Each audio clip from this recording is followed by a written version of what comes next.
recognize the universal energies, and to recognize our ancestors. Ilek Bako, Ilek Bako, Ilek Bako, Ilek Bako, Ilek Bako, Ilek Bako, Ilek Bako, Ilek Bako, Ilek Bako, Ilek Bako, Ilek Bako, Ilek Bako, Ilek Bako, Ilek Bako, Ilek Bako, Ilek. And as we gather here this afternoon, we want to recognize all those ancestors who would have gone before us, who would have paved the way for us. We want to call their names. We want to call their names. Join me in calling their names. Ibashe, Marcus Garvey. Ibashe, Ibashe, Ibashe, Ibashe, Ibashe, Ibashe, Ibashe, Ricky Pars, Ibashe, Arctic Cadogan, Ibashe, Nkrumah, Ibashe, George Pato, Ibashe, Leroy Herwood, Ibashe, 16 Fatima, Ibashe, Michelle Lobatel, Ibashe, Dessalini, Ibashe, Mohamed Toure, Ibashe, Ibashe,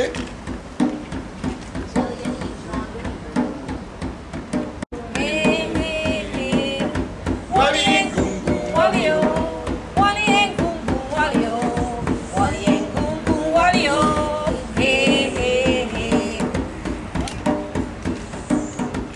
We want to also recognize in our midst this afternoon, I know we have several dignitaries, but we want to recognize our Elder Val Barney, who has done a lot of tremendous work within the Pan-African community, both in Barbados as well as London, and we want to welcome him this afternoon. It is important that we have elders such as Val in our midst. He doesn't make it out too often. This afternoon he decides he will make the last night of Kwanzaa. Elder, I want to welcome you this afternoon to these proceedings.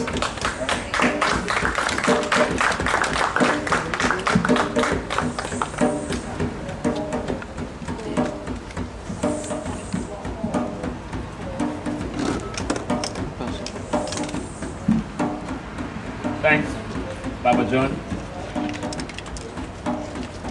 This afternoon we gather here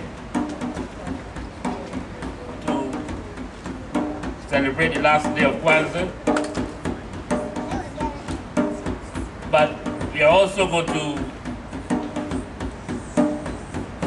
recognize the Haitian independence and the Cuban Revolution, because today, January 1st, is a very important day for both events. We will also have a presentation this afternoon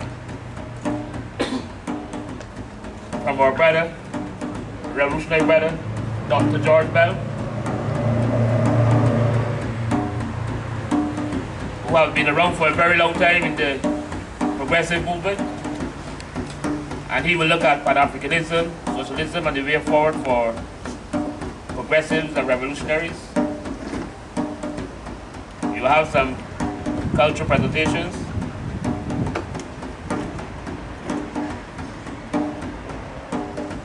And we will have a representative to explain the importance of today and to also update you on the whole meaning of Kwanzaa. But before we go any further, I would like to invite the sister, our sister, Sister Yannick, to sing the Haitian anthem. So would you please pay her your attention?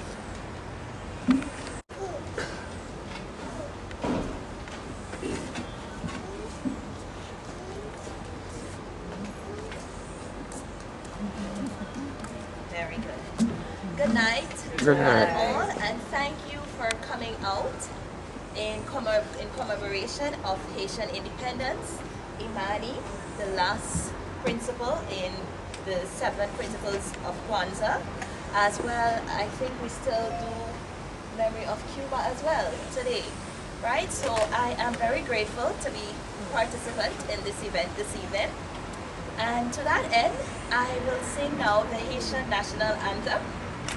Please stand at attention. I'm going to do my best with one on my hip. Yes. Okay. Pour le pays, pour les ancêtres, marchons unis,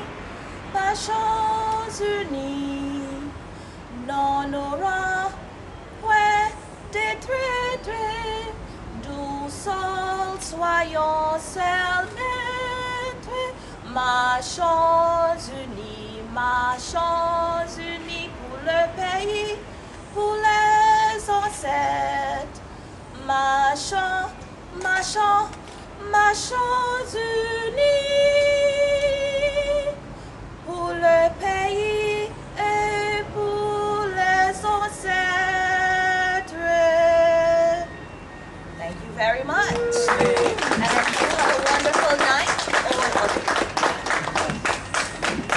Time of need when this dear land was young. Our grateful fathers sowed the seed from which our pride has sprung. A pride that makes no wanton boast of what we have withstood, that binds our hearts from coast to coast, a pride of nationhood. We loyal sons and daughters all do hereby make it known. These hills and fields beyond recall are now our very own. We write our names on history's page with expectations great. Strange guardians of our heritage, firm craftsmen of our faith. Thank you, ladies and gentlemen, and the importance of Kwanzaa. So would you please pay everyone for your attention?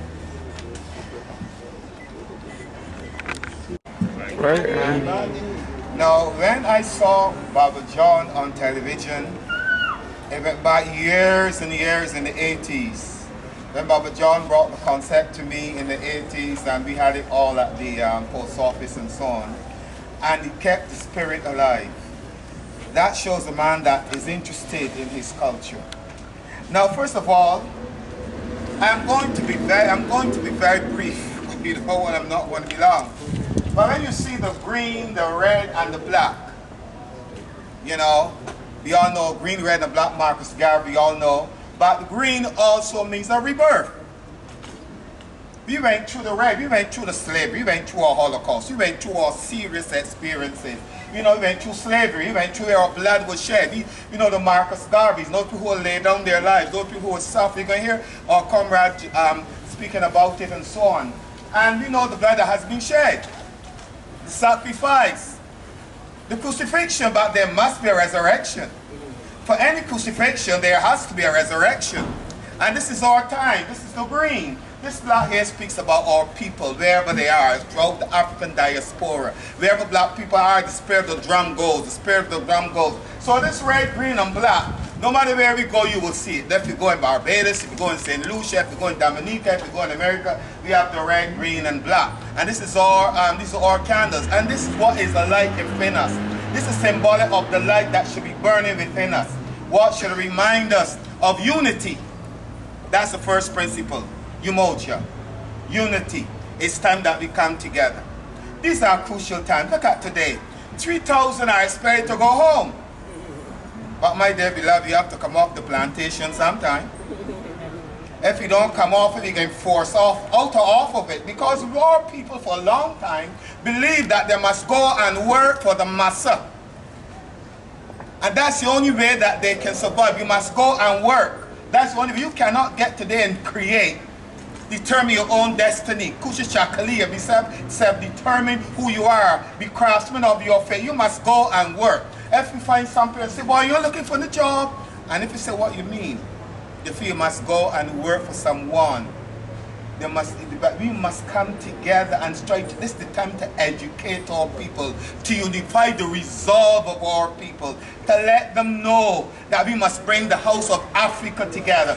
We must know who is doing what within our communities. And the Wapians are there. You find everyone is there. We must know each other. We must bring our house together. We must know what is going on. That when we go into communities, there's unity. We must have the same drum, the same pulse, the same force, the same spirit that Marcus Garvey had, that Harriet Tubman had. She didn't give up. She went through and she provided the railway for our people. We must have that same resilience that makes us, so we must be free, the same spirit that Bassa had. Unity is alive within us. And we must bring our people. Let today be the point that we say we are going to bring our people together. We're going to unify the resolve of our people. We are going to bring our communities together in one spirit. We are going to determine our destiny. Kuchishakalia, spirit of determination, self-determination. We want people to do things for us for very long. I find people are the heart quaking, paralyzed with fear. I am going home. We the people, our richest resource, our people, they have the spending power. Why are you so fearful? This is the message you have to carry to our people. Why are you so fearful? We have the spending power. We have empowered the Indians. Have we not? Yeah. If you don't go in town and buy from in town, but what will happen down in town? If you have empowered other people, can we not empower ourselves? Can we not determine where we are going and determine our destiny? It's time. So when people come off the 3,000, I want people to realize we have to come away. This is how I see it. We have to come off of that plantation sometime and start to do things for ourselves as a people. Start to buy and sell, interact and empower, trading skills and services and so on. And this is one of the most important things. This is sharing. We must share. You cannot be a self-contained atom of activity no longer. Let the Kwanzaa principles be alive within you. Sharing and caring. You children, these are the principles. This is not only just a day that we come and say, these are the principles that must be alive within our heart throughout. This is how Baba John lived. This is how we live. And it's time that we go into the communities and carry these principles. And also we come to Ujama cooperative economics. This is the time. This is our time now to have cooperative economics. This is our time to show the 3,000 that don't be scared. Once we come together and unite together, once you trade in skills and services, we have the time, we have the ability. Once we come together and say, I am going to empower myself. Let me hear you all say, we are going to empower ourselves. We have to empower ourselves. This is divine intervention. Get off the plantation now. This is the reason why that you get off that plantation. Stop thinking that you have to go and work for somebody in order to survive. Get off the plantation. Come together. Work collectively. Work cooperatively. See the spirit of Ujima unfolding in that spirit of Ujima cooperative economics, buying and selling. This is the Kwanzaa principles that we must preach. These are principles that Marcus Garvey exposed. These are the things that come into fruition today. And it must happen. It has to happen. This is our time. And we can say, boy, to anyone, the system of the capitalist system has collapsed. All in America, all over the place, the system has collapsed. It's time for Afrocentric values to be ingratiating the lives of our people, to awaken them, to bring them back to understanding who they are. And then we come to the other value. Nia, purpose. What is your purpose as a people? You know, I'm going to be brief because I am very passionate about this, so I have to try to control myself. It's most going to be a long time. You know, when we start, somebody will come and speak about. But I'm speaking about the principles, how you can ingratiate those principles in your life. It's a living reality, especially in these harsh economic times when the system collapsed. The Western system had to collapse so that the Afrocentric values can rise. Left and right brain connection. There's much more, you know. There's left and right brain, analytical and creative and intuitive. We have a left and right brain connection. And therefore, when one must come, Africa must rise. This is our time. Africa must rise. And this is the time where you find people that are looking for someone to lead them. They want a new direction. They want someone to come and show them the way. They want the shepherds. We must come and show them it's a new direction, a new purpose. Collectively, we can delineate a path for all people. That energy is in us. As long as you have that energy, all of us have that energy to go forward and be creative beings. We are made in the image of God, in the image of life, truth and love. If you call Allah, Jah, but the divine life flows within us. We made in the image of the Creator. We have that creative energy. We have that spirit of Kuumba, that spirit. You hear the rhythm. We have that spirit of life. We have that spirit of creativity. We have to create a new path for our people. We cannot put new wine in old wine skins that then burst. We must have new ideas, a new sense of purpose. We must bring alive that within our people today. The spirit of Kuyam. And then we are here, Imani. We have to have faith. We have to have faith, brothers and sisters. Let me tell you something. If we do not have faith, we cannot go anywhere. We are here together. See where 2 or 3 are gathered together. I am there in the midst. The energy, the Christ energy, the Spirit of God, the truth, the Christos, what you want to call it, is inside of us. We have to come together as one. And we have to have faith because it's going to happen. It has to plenty of alive. The spirit of Moses is alive. The spirit of Kushishakalia is alive. The spirit of Kushishakalia is alive. The spirit of Ujama is alive. The spirit of Ujama is alive. The spirit of Ujama is alive. The spirit of Ujama is The alive. spirit of Leah is alive. The spirit of Nia is The alive. spirit of Kwamba is alive. The spirit of Kwamba is And the alive. spirit of Imani is alive. And the spirit of Mamani is alive. Peace and love. Ashe. Ashe. In the Americas, in Latin America, in the Caribbean, and even in North America, the Haitian independence created the conditions for the American independence, for the liberation movement in South and Central America, and for the Caribbean. So the independence movement wanted me to speak on the way forward for Pan-Africanists, socialists, and other progressive people. However, when I saw the advertisement on the internet, through the email, he said that it would be a presentation on Pan-Africanism, socialism, and the way forward. I just want to say that, for me, those are two different things, at least nuanced in terms of difference, but important. And I preferred the first one. In other words, what David told me on the phone.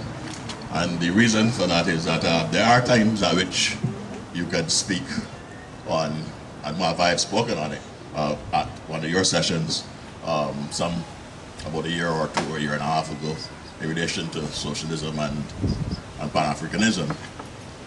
But I felt that there had been a reason why David had said the way forward for Pan-Africanists and socialists and other progressive persons.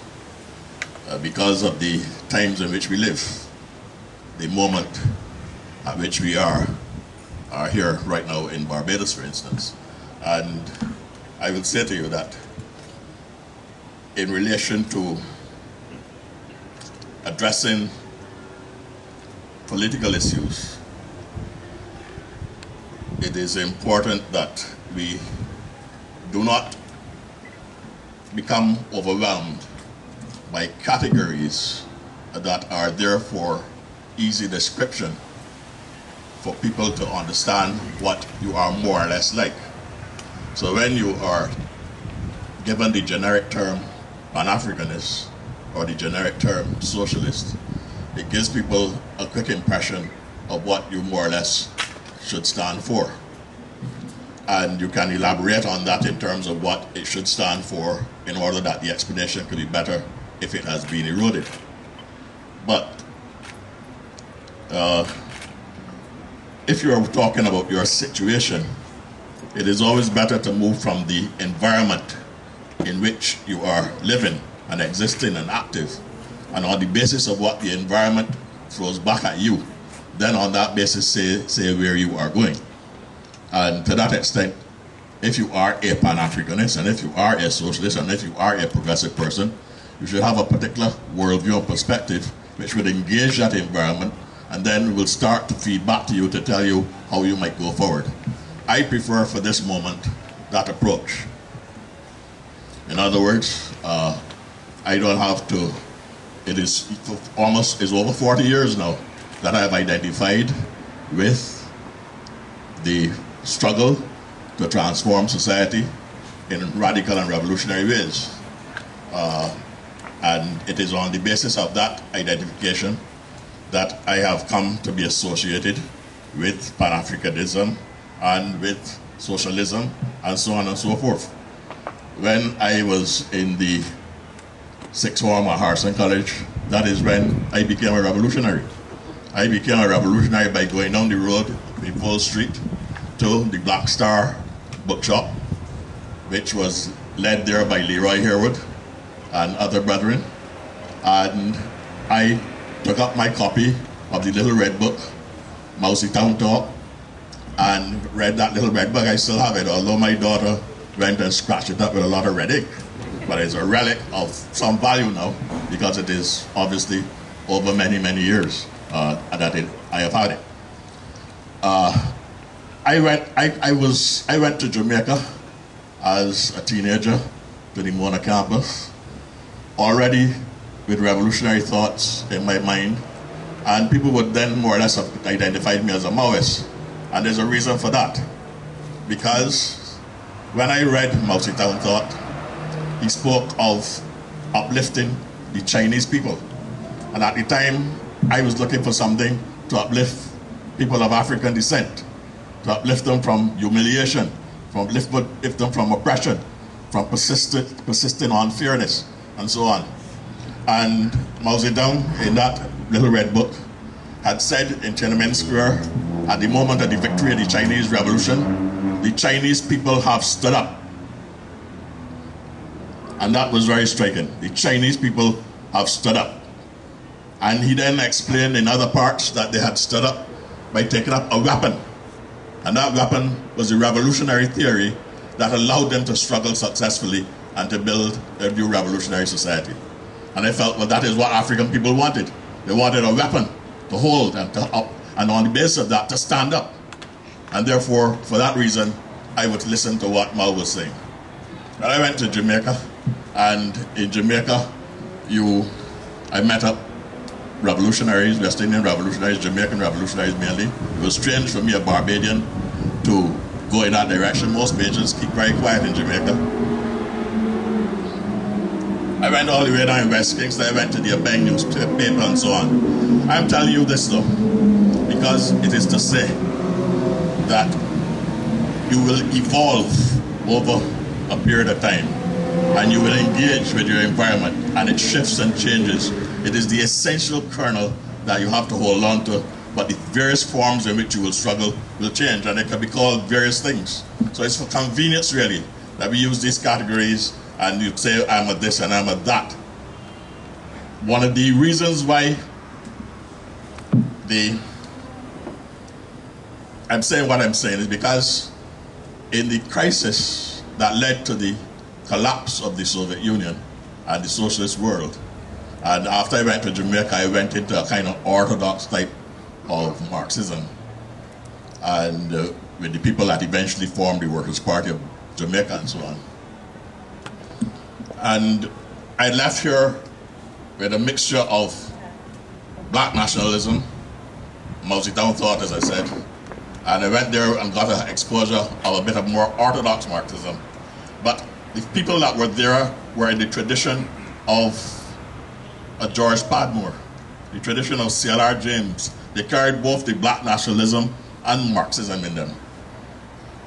And when the orthodoxy came in Jamaica, it did lead to a tendency towards following of the Soviet model. And that was a departure from what had been, in fact, the thing that had formed many of us. I had come out of the civil rights movement in the 60s in terms of influence, out of black power. Then Mao Zedong taught, then go to Jamaica, and then these things happen to you. And of course, it went into crisis eventually. And the point that I'm making is that you have to be able to hold on to an essence. There are two issues of essence that I can suggest to you.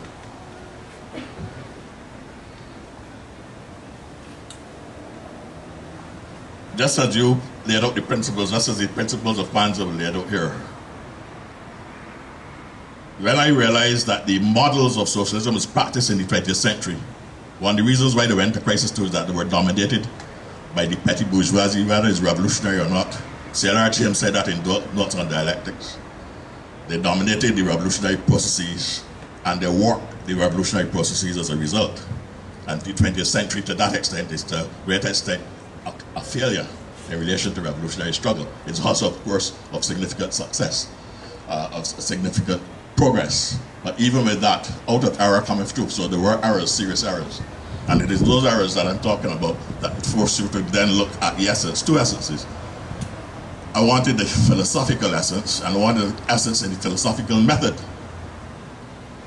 After the whole period, very successful period in the 70s, revolutionary struggle, including the Cuban assistance to the forces in South Africa, and the revolutionary movements that flourished in Africa during that period, and the whole lot across the world. But then you get the crisis beginning in the 80s and culminating in the early 90s, and the collapse of Eastern models of socialism and so on, and then the collapse of the Soviet Union. And that puts, intellectually, puts you into crisis if you were associated with that. And it also puts you into crisis programmatically. So, what is the essence of the program? I was saying, repeating it earlier this afternoon. My methodology was well developed in relation to the methodology that informed revolutionary struggle and informed Marxism. It did not belong to Marxism. That is the dialectical way of seeing reality. That dialectical method, the philosophical method, goes back into antiquity. When I was searching for the answers for what brought those Eastern Bloc countries down and the failure of European socialism, I looked for the origins of that methodology, and I found it in antiquity, in the basis of our people, our great civilization as a people, or African people, in ancient Kemet. The Egyptians were the first dialecticians.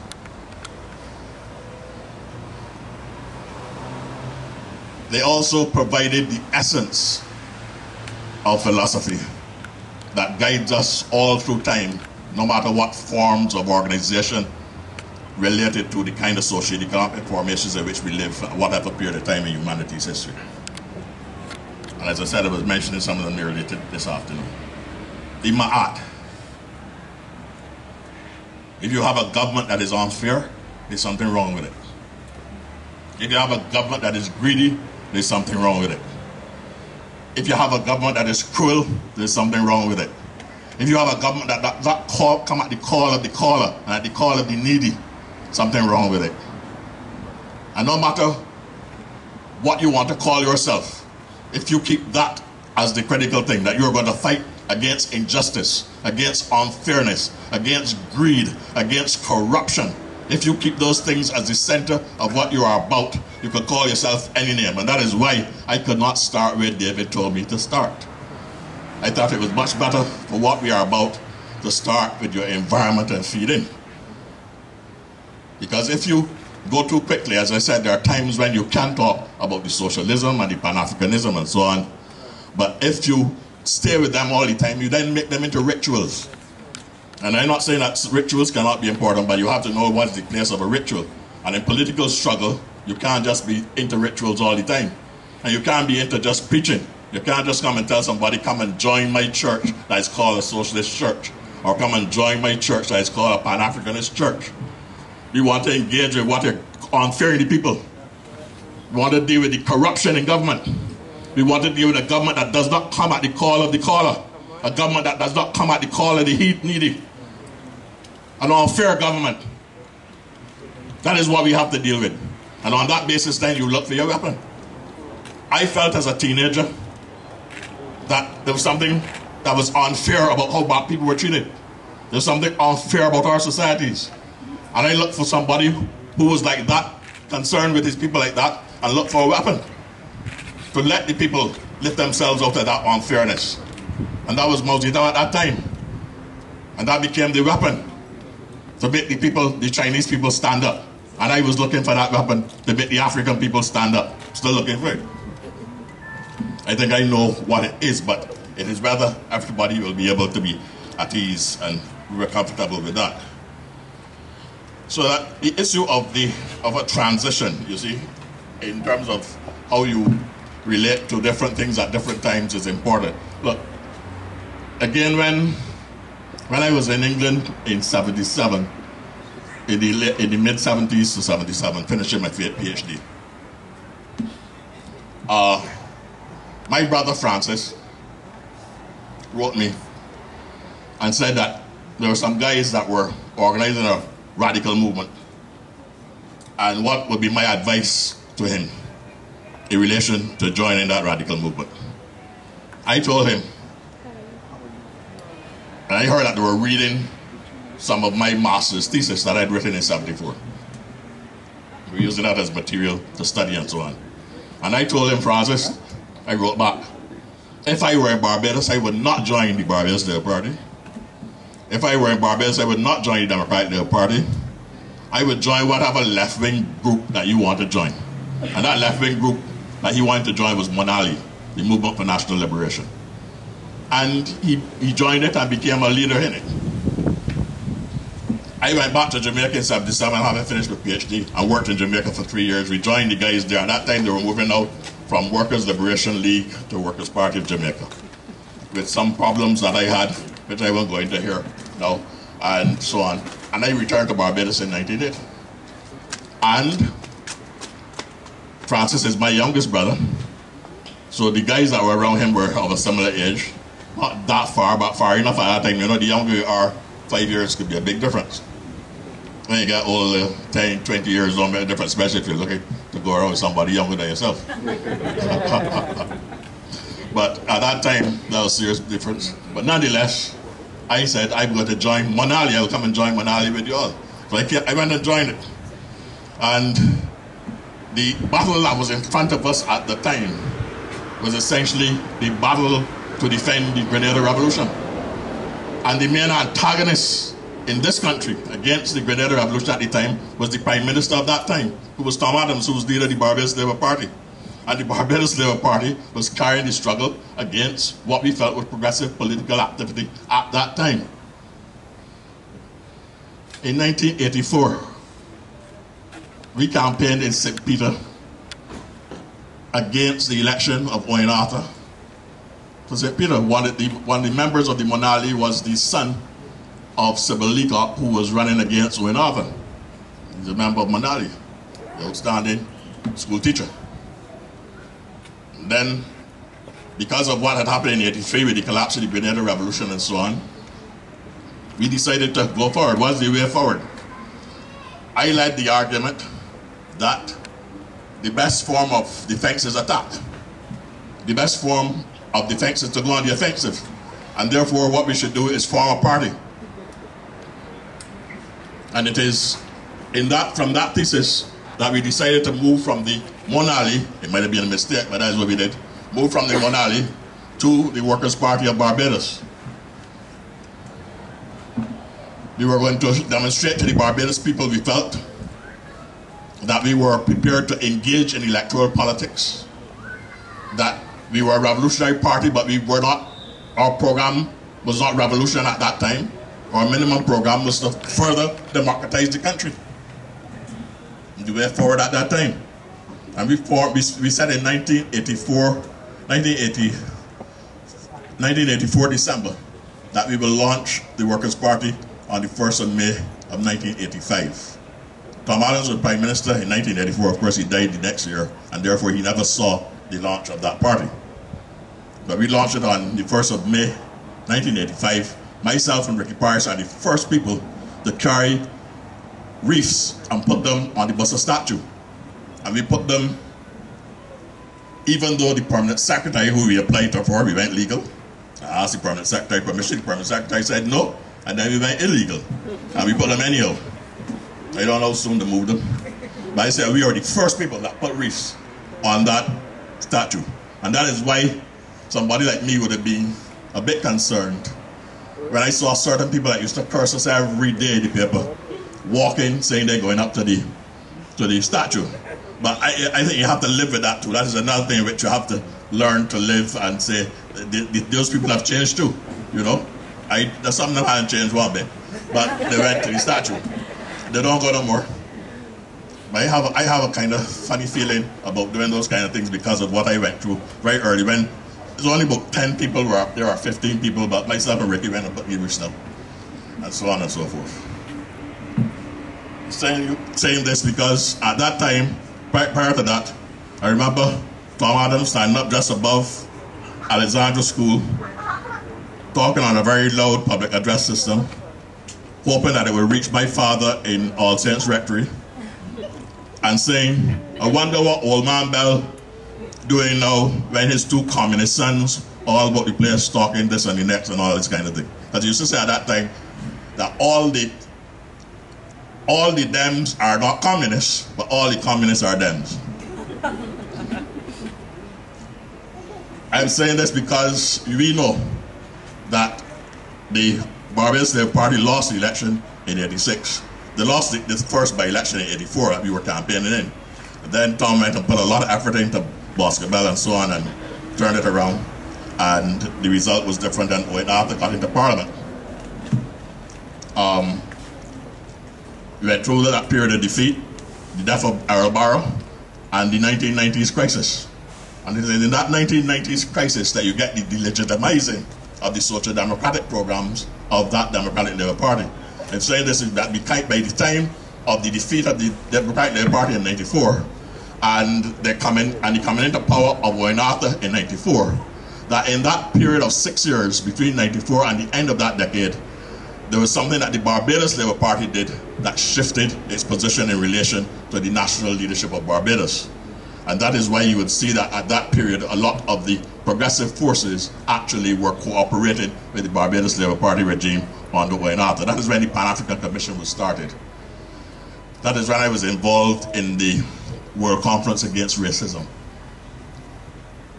That is when I became an advisor to Wayne Arthur. The people talk a lot of propaganda about being an advisor on some salary and all that. Advisor to the Prime Minister of Barbados in relation to Caribbean single market and economy, governance of the Caribbean single market and economy, a very important thing for Barbados regional integration. Nothing else. But I remember people, a whole set of propaganda was put in the paper about what I did and so on, and with other people and where you were paid and all that. Most of it totally false. And so on and so forth. By that time now you were being called a B. So remember that Tom Adams is attacking you at the time of the launching of the party in '85, and 10 years later you go into a situation where you're going into cooperation with the opposing party. Now what happened on the ground there? Something happened on the ground. The Barbados Labour Party recognized that it had lost the leadership of the national movement from the time that the Federation had collapsed. Grantley Adams had sacrificed himself to go to the Federation as Prime Minister.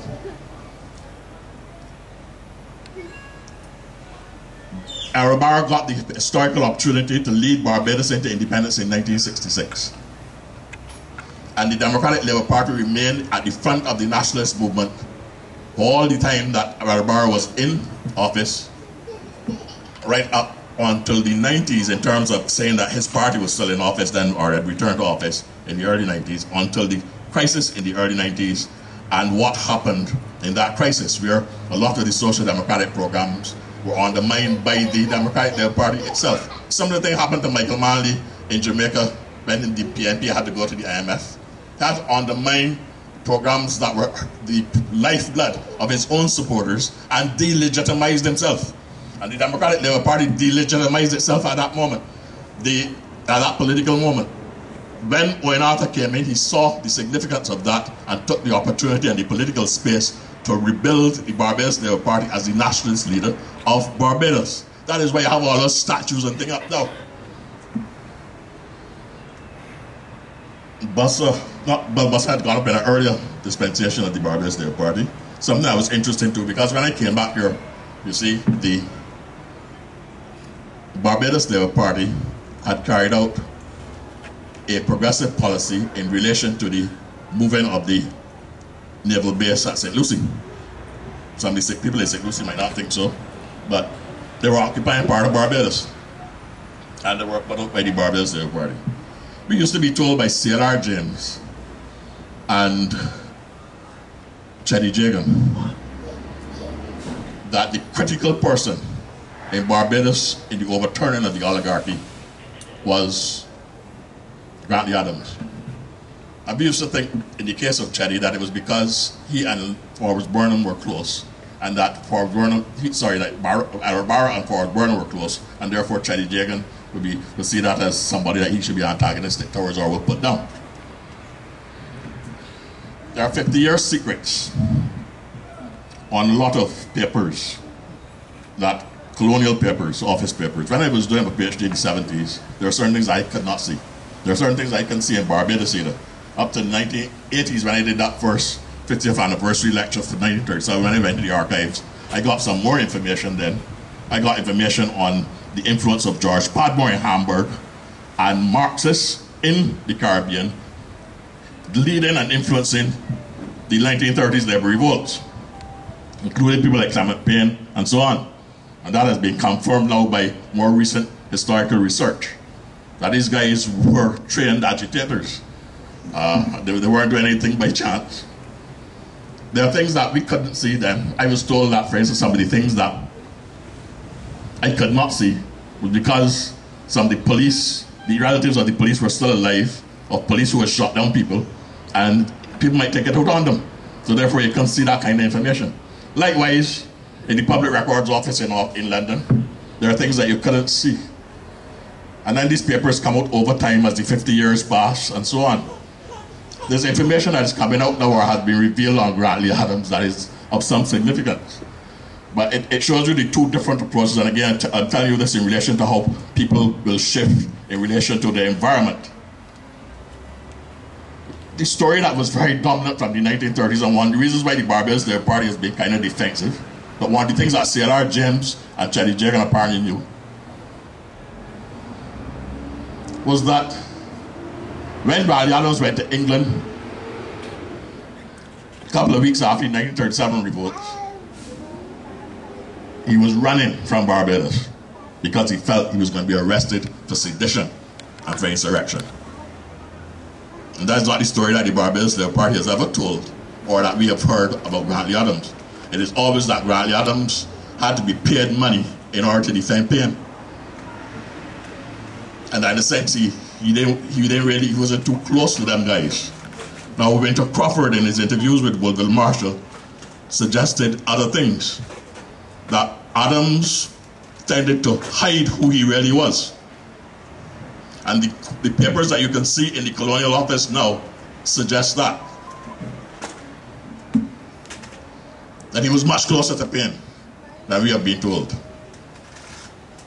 It was always strange when my father told me during 1937, and my father used to keep a piece of glass from one of the Broad Street stores that was broken during the riots, and he had it on his desk. And when I was doing my homework at his desk, I had done 1937 on it. By the time I was seeing it, the ink was brown. And he had kept that as some important souvenir from 1937, because at that time, middle class people used to live in town. He was living in James Street, right there next to the James Street Church. His great-grandfather used to live there, George Francis Bell, who was in charge of the building of the Mutual Building. He used to sign himself George Francis Bell to distinguish himself from George Felix Bell, who was felt to be somebody that did things that were strange. But he was there then in town when these things were going on. I remember he described how the old woman got shot right there at the corner of the street by a policeman over the other side. But my father used to tell me, in other words, he took his 303 and pushed himself across from James Street so he could line up the South Street. I was shooting at a man trying to get over the wall in St. Mary's Church, and he eventually shot that man. He shot your old woman too. Now imagine if you had gone in the archives and found out who that policeman was, and you were the old woman's son or something like that. You know, the policeman might have been in trouble. So this time you can't look at that. But my father had also said that people had shot at Bradley Adams in his house in Terrell Court. He, Tom and Leah Adams, at the time Grace Adams used to be down in the basement, and these fellas, planters, used to pass and shoot inside the house. So the question is, why were they shooting at Adams? So there are things that are coming out again that will change the environment and the significance of how would be roles that these people played in relation to what people say about them. And the party of Adams itself apparently was not able to reveal some of this. So I'm going back now to what Arthur was doing in the late 90s. It's therefore not outside of the tradition of the party as an inclusive party. It was the mother of all the other parties, including Crawford's party, with West Indies Congress Party in the 40s, and then later on the Democratic Labour Party. When Arabar came back to Barbados, he joined the Barbados Labour Party. Now that pulling away, I think, is contributing to one of the features that I have called the political DNA of these two parties. When you have to pull away from a party, you have to be, in a sense, sectarian. As sectarianism is a political condition that can be very problematic, unless you have a political leader who is inclusionist, which Arabar was. But if Arabar then dies, and his disciples and followers are nurtured on sectarianism, then they become exclusionists. Now, that is the contrast between what was happening in the late 1990s into 2000 and so on, and what had happened to the Democratic Labour Party.